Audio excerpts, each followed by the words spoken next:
કોઈની તાકાત નથી કે અમારા કાર્યકરને ડરાવી શકે. એક પણ કાર્યકરને ડરવાનો નથી. અને મને પૂર્ણ વિશ્વાસ છે કે અમારો ખેડૂત કોઈ ભ્રષ્ટાચારીની સામે ડરતો નથી. અહીંયા એક નવી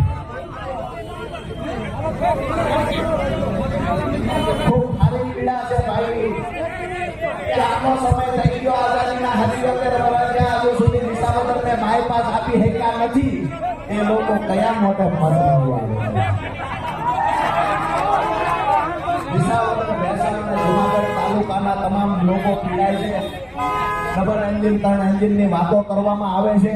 વાસ્તવિકતા એ છે ભાઈ આપણે શાંતિથી સાંભળો. એ પોલીસ છે, પોલીસનું કામ કરશે. ટ્રાફિક નિયમનનું કામ પોલીસ કરશે. મૂળ વાત એ છે આપણે આપણી રેલીને નિહાળો. આપણે આપણી વાતને ગામડા સુધી પહોંચાડો. વચ્ચે ગોપાલભાઈ ઇટાલિયાએ કેશુ બાપાના આશીર્વાદ લેતો એક વિડીયો બનાવ્યો. અમુક ભક્તોને એ વિડીયોથી વાંધો પડ્યો કે આશીર્વાદ શું કામ લીધા.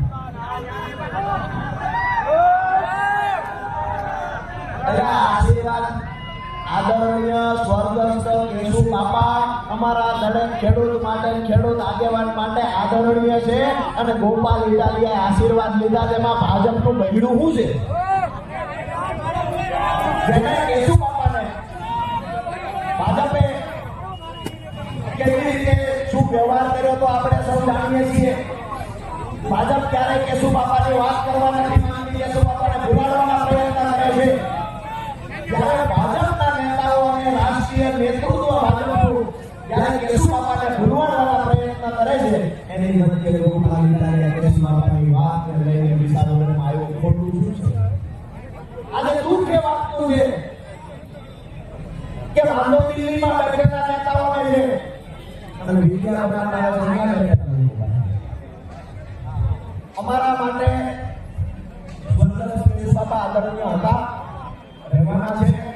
અને કોઈ એના આશીર્વાદ લઈ એમાં વાંધો હોય તો એ માંડવીના ઘરે રાખે રંગતાની ચોટી પર કરી રહી છે. આ પણ ગરીબમાં કેશુ બાપાને આગળ કરી બીજી મહત્વની વાત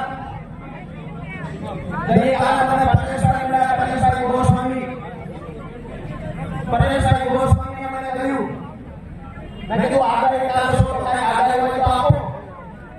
એને મને કીધું કે નવી સિસ્ટમ વિસાવદર ભેસાણ અને જુનાગઢમાં સક્રિય થઈ છે. 19 તારીખે કંટ્રી બાજુ જેટલા છે આવો આપણી વચ્ચે ચૈતરભાઈ મસાલા ઉપસ્થિત છે.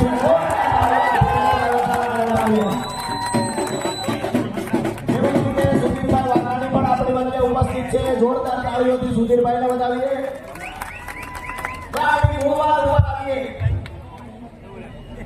કે પરેશભાઈએ આગાહી કરી. પરેશભાઈએ કહ્યું કે વિસાવદર ભેસાણ અને જુનાગઢમાં એક નવી સિસ્ટમ સક્રિય થઈ છે. 19 તારીખે વાવાઝોડા રૂપે ભાજપના કાર્યાલય ઉપર અસર કરવામાં આવશે. 21 તારીખ પછી જેટલા પણ વ્યક્તિવાદો છે આ તમામ વ્યક્તિવાદો ઉપર આ વાવાઝોડાની અસર જોવા મળશે. આવું પરેશભાઈ આગાહી કરી દીધું. મેં કીધું આ વાવાઝોડાના અસર માત્ર જુનાગઢ પૂરતી રહી છે પણ કે દેવી પછી ગુજરાતના જ્યાં વ્યક્તિવાદો છે આ તમામ વ્યક્તિવાદો